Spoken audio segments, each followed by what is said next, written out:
पीले दांत वाली बहू। रंजना कभी ब्रश नहीं करती थी।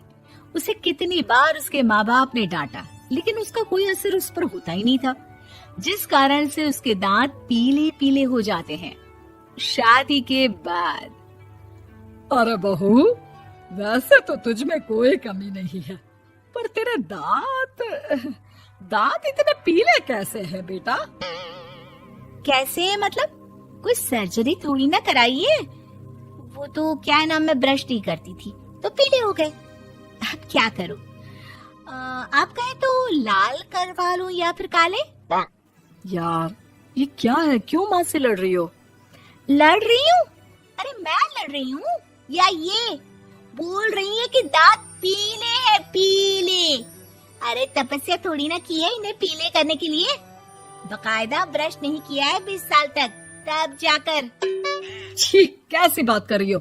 ये उस वक्त तो पीले नहीं थे जब हम लोग तुम्हें देखने आए थे। अरे तब साफ करवा लिया होगा डेंटिस्ट के पास जाकर। अब देखो कैसे पीले पीले लग रहे हैं। रंजना सास की तरफ गुस्से से देखती है। फिर शुरू हो गई पीले पीले पीले। अरे पीले तो तब भी थे जब मेरे हाथ का रसगुल्ला उड़ा उड़ा कर खा रही थी और बोल रही थी, लड़की नहीं गुणों का खजाना दे रहे भाई साहब। खैर, अब वो लोग करते भी तो क्या करते, पीले दांत वाली बहू पल्ले पड़ी थी तो झेलना तो था ही। एक दिन कीर्तन में रंजना गाना गा रही थी। अरे कमला बहन, माँ का द्वार है, यहाँ तो सब शुद्ध होकर आते हैं, फिर अपनी बहू को ब्रश भी नहीं करवाती तुम। दूर से पीले पीले दांत भक्ति में बाधा उत्पन्न कर रहे हैं। अरे कोई 2 साल के बच्ची थोड़ी ना लेकर आई हूँ मैं बहू बनाकर। अच्छी खासी लड़की है, अरे कैसे करवाऊं ब्रश? ये तो उसे खुद करना चाहिए ना। अब माँ बाप तो इसके जैसे तैसे निपटा दिए, ये नहीं सोचा कि सास कैसे संभालेगी। सास बहू को लेकर घर आ जाती है, लेकिन सोच लेती है कि अब इसे लेकर कहीं नहीं जाएगी। अगले रोज बहू कहती है, अरे क्या हो गया, मंदिर नहीं जाना क्या? कीर्तन का वक्त हो रहा है। मेरी मधुर वाणी से कान्हा जी जागते हैं और सोते हैं। आप तो जानती है ना उनकी भक्ति में कितना मन लगता है मेरा। वो क्या है ना, तबीयत ठीक नहीं लग रही है मेरी, आराम करूंगी मैं। तबीयत ठीक नहीं लग रही? अभी तो मिथुन के गाने पर नाच रही थी आप, और अब बोल रही है कि तबीयत ठीक नहीं लग रही। अरे भक्ति में मन लगा लो सासू माँ, ऊपर जाना है, क्या मुंह दिखाओगी आप? हाँ? सास को बहू की बात पर गुस्सा आ जाता है। मैं क्या मुंह दिखाऊंगी, इसकी चिंता तो ना कर, समझी?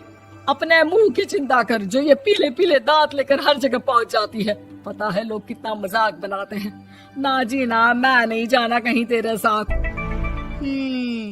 तो ये बात है।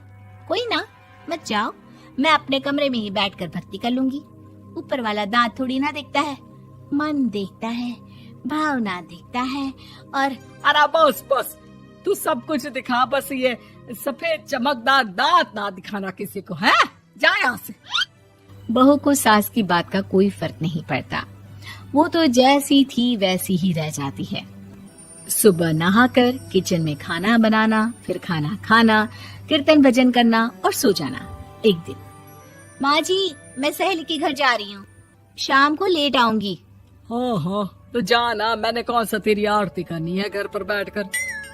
रंजना सहेली के घर जाती है, जहाँ वो पार्टी में जाने की तैयारी कर रही होती है। अरे शिखा, कहाँ जाने की तैयारी कर रही है? मैं गलत वक्त पर आ गई क्या? अरे नहीं यार, उल्टा सही वक्त पर आई है। मैंने ये साड़ी और ज्वेलरी निकाली है यार, शाम को इनके ऑफिस की एक पार्टी में जाना है। बताना कैसा लग रहा है ये सब? नहीं यार, इस ड्रेस के साथ तो वो वाली ज्वेलरी अच्छी लगेगी। हाँ हाँ सही बोल रही है, मैंने ध्यान ही नहीं दिया। वैसे तो हमेशा से मस्त फैशन सेंस रखती है। तो बड़ा जाती होगी ना पति के साथ पार्टी में।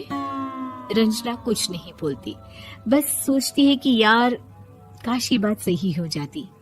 पर मैं क्यों नहीं जाती पार्टी में? क्या इन लोगों की कोई पार्टी होती नहीं होगी? रंजना घर आती है और रात में पति से सवाल करती है, एक बात बताइए, आप मुझे किसी पार्टी में क्यों नहीं ले जाते? क्या आपके यहाँ ऑफिस में पार्टी नहीं होती? पति बेचारा क्या कहता कि दांत पीले हैं तुम्हारे इसलिए। अरे कोई पार्टी होती नहीं हम लोगों के ऑफिस में, तो कहाँ से लेकर जाऊं?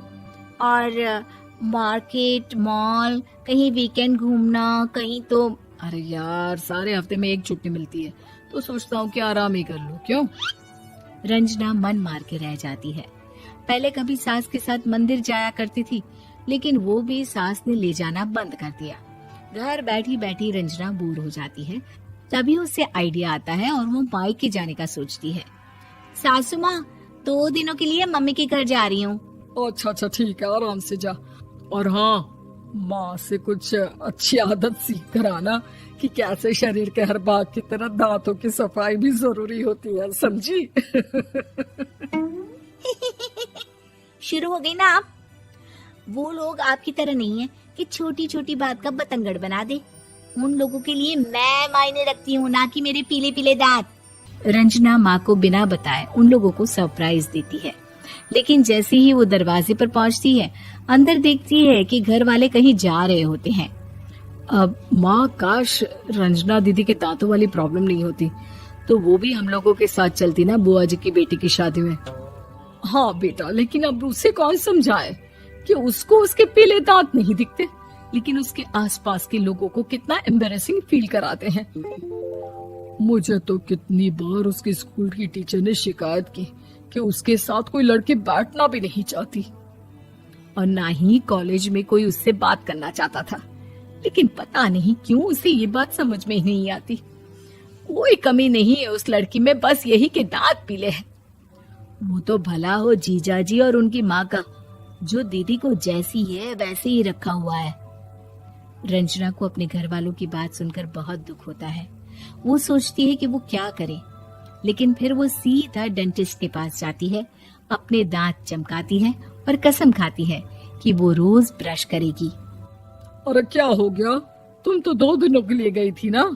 पर कोई ना, अच्छा है, चलो आ गई तो। रंजना सास के सामने आकर खड़ी हो जाती है और पूरी स्माइल करती है, उसके चमकदार दांतों को दिखाती हुई। हैं?